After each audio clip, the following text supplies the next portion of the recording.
할렐루야. 10월 7일 토요일 아침 묵상입니다.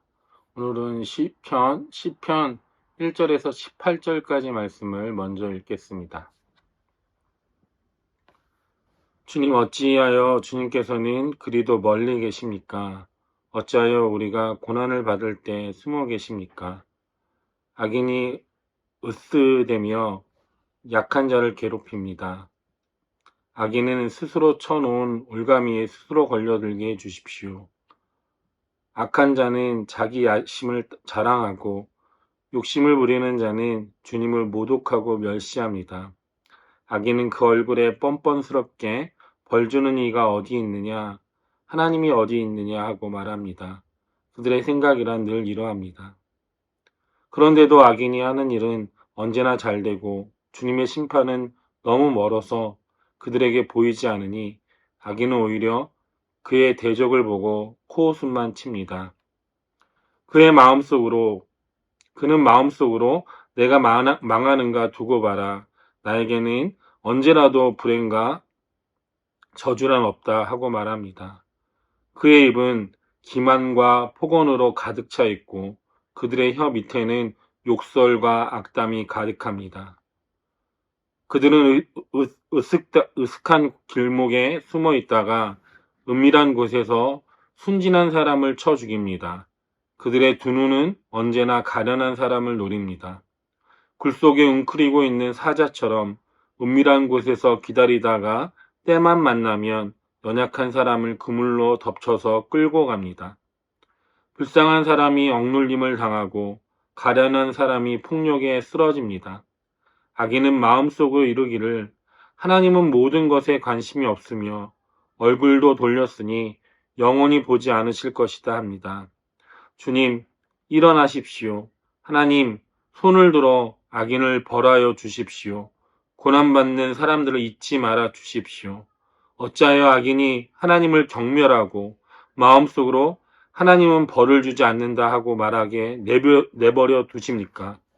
주님께서는 학대하는 자의 포악함과 학대받는 자의 억울함을 살피시고 손수 갚아주려 하시니 가련한 사람이 주님께 의지합니다. 주님께서는 일찍부터 고아를 도우시는 분이셨습니다. 악하고 못된 사람들의 팔을 꺾어 주십시오. 그 악함을 샅샅이 살펴 벌하여 주십시오. 주님은 영원 무궁토록 왕이십니다. 이방 나라들은 주님의 땅에서 사라질 것입니다. 주님께서는 불쌍한 사람의 소원을 들어주십니다. 그들의 마음을 굳게 하여 주시고 그들의 부르짖음에 귀 기울여 주십니다. 고아와 억눌린 사람을 변호하여 주시고 다시는 이 땅에 억압하는 자가 없게 하십니다. 아멘. 이제 완연한 가을 날씨입니다. 한절기 감기 조심하시고 건강을 잘 챙기시는 저 여러분 되시길 바랍니다. 오늘 시편을 통해서 다윗의 탄식시인 시편 10편을 통해서 하나님의 은혜를 함께 나누고자 합니다. 시편 10편을 보면 2절에서 11절까지의 말씀을 보면 악인들의 악한 말과 행동을 하나님께 탄원하는 다윗의 탄원이 나오고 12절부터 15절 말씀을 보면 하나님께서 악인들을 멸하고 의인을 구원해 주실 것을 다윗은 기도하고 있습니다. 16절에서 18절까지 말씀을 보면 하나님을 향한 구원의 신뢰를 다윗은 고백하고 있습니다. 오늘은 이 시편을 통해서 다시는 이 땅에 억압하는 자가 없게 하십니다 라는 제목으로 함께 은혜를 나누고자 합니다. 1절을 보면 다윗은 하나님의 부재를 탄식하는 것을 볼 수 있습니다. 주님, 어찌하여 주님께서는 그리도 멀리 계십니까? 어찌하여 우리가 고난을 받을 때 숨어 계십니까? 라고 다윗은 말하고 있습니다. 인생을 살다 보면 다윗처럼 하나님이 나를 돌보지 않으시고 멀리 계신 것 같을 때가 있습니다. 도와줄 사람도 없고 도움을 청할 곳도 없는 인생의 막막함이 있을 때가 있습니다. 왠지 하나님마저 멀리 계시고 숨어 계신다라는 생각이 들 때가 있는 것입니다.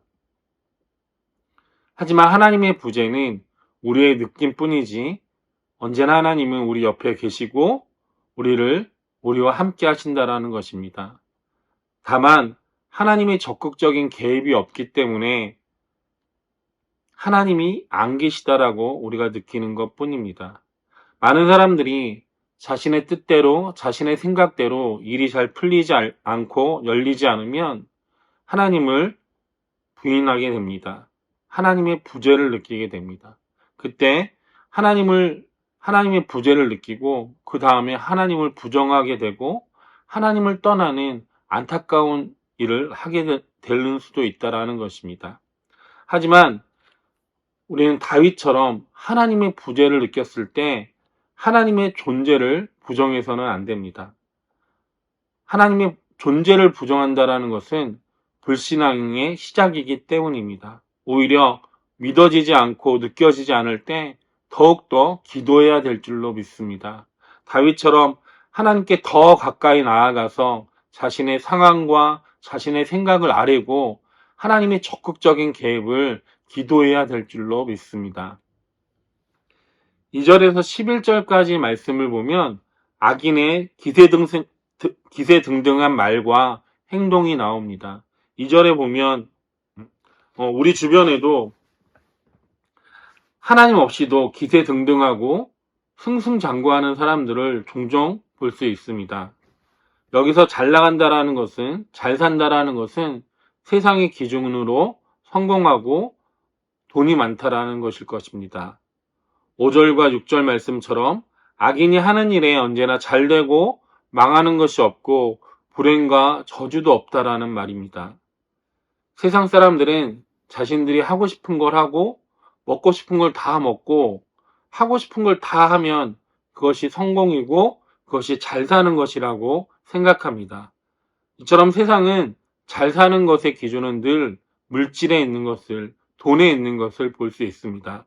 세상 사람들은 그 사람이 불법을 저질렀는지 아니면 사람을 속여서 돈을 벌었는지 그것을 중요하게 여기지 않습니다. 그저 눈에 보이는 외모가, 그리고 큰 차를 타고 다니고 넓은 집에 살면 돈이 많다라고 생각하고 그 사람을 부러워합니다. 세상은 하나님 없이도 자기 힘으로, 능력으로 일이 잘 되고 성공하기만 하면 불행도 없고 저주도 없이 승승장구하기만 하면 다 된다라고 생각합니다. 하지만 성경은 자기 힘으로, 능력으로 하나님을 부인하고 살아가는 사람들이 바로 악인이라고 말하고 있습니다. 그럼 우리가 여기서 볼 때 악인의 세 가지 특징을 한번 보겠습니다. 첫 번째로 보면 악인의 세 가지 특징 중에 첫 번째는 교만하다라는 것입니다. 2절에서 5절 말씀을 보면 악인의 교만함이 나오고 있습니다. 2절에 의시되는 것, 3절에는 자신의 것을 자랑하고 주님을 모독하고 멸시하는 것, 4절에는 뻔뻔한 것, 5절에는 하는 일마다 잘 되는 것. 이것이 바로 악인들의 교만이라는 것입니다.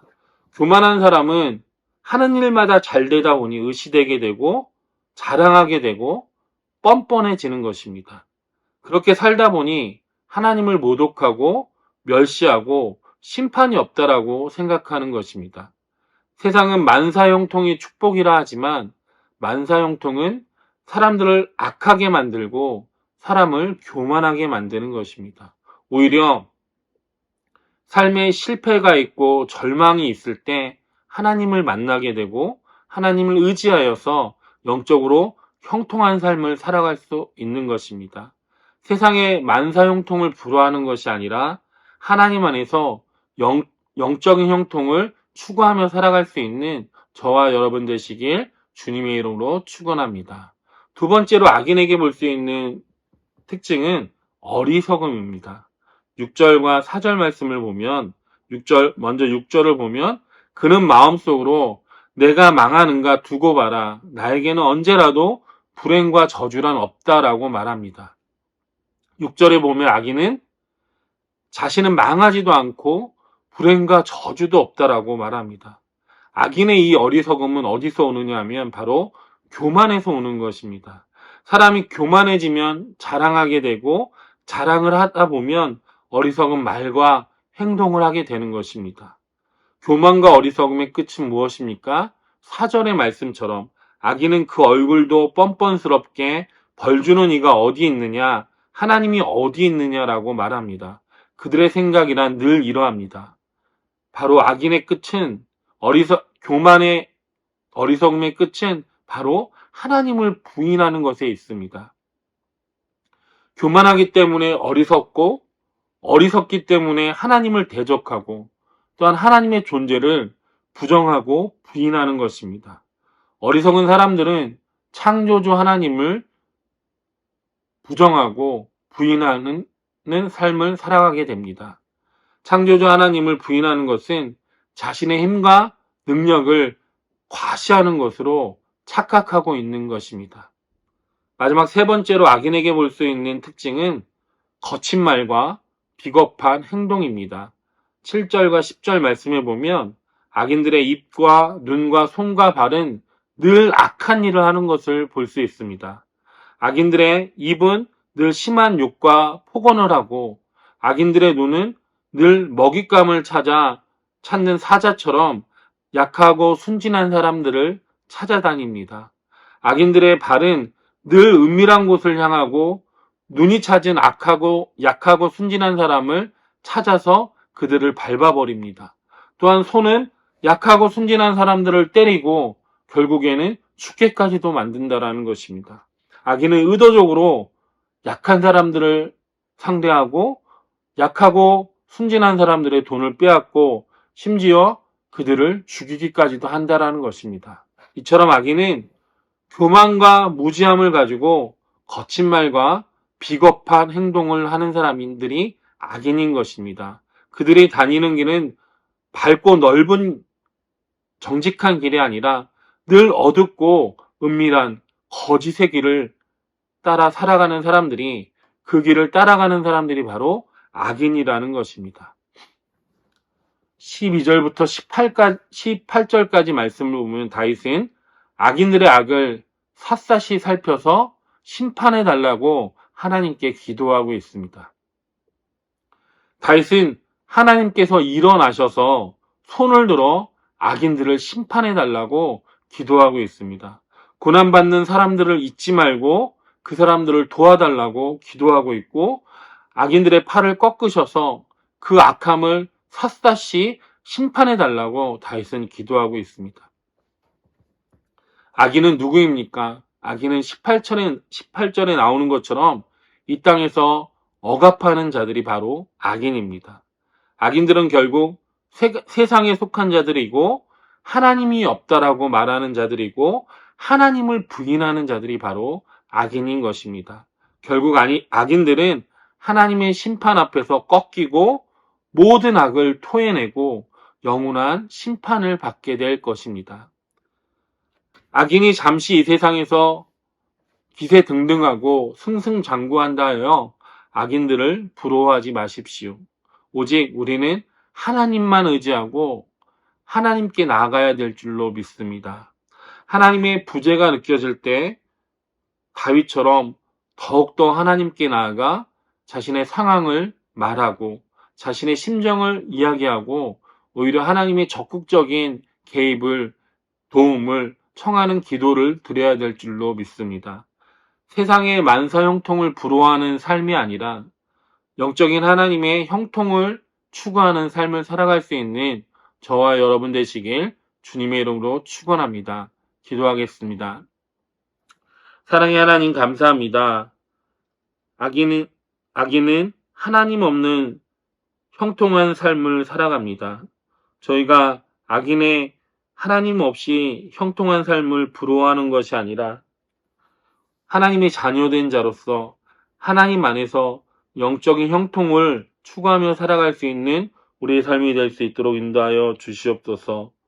나의 형통과 행복을 위해서 다른 사람들을 괴롭히고 힘들게 하고 죽이는 삶이 아니라 하나님의 자녀답게 약한 자를 돕고 고아와 가부 그리고 나그네를 하나님의 사랑으로 대접할 수 있는 우리의 삶이 될 수 있도록 인도하여 주시옵소서. 우리의 삶에 늘 함께 하시고 우리의 삶에서 늘 역사하시는 예수님의 이름으로 감사하며 기도드립니다. 아멘.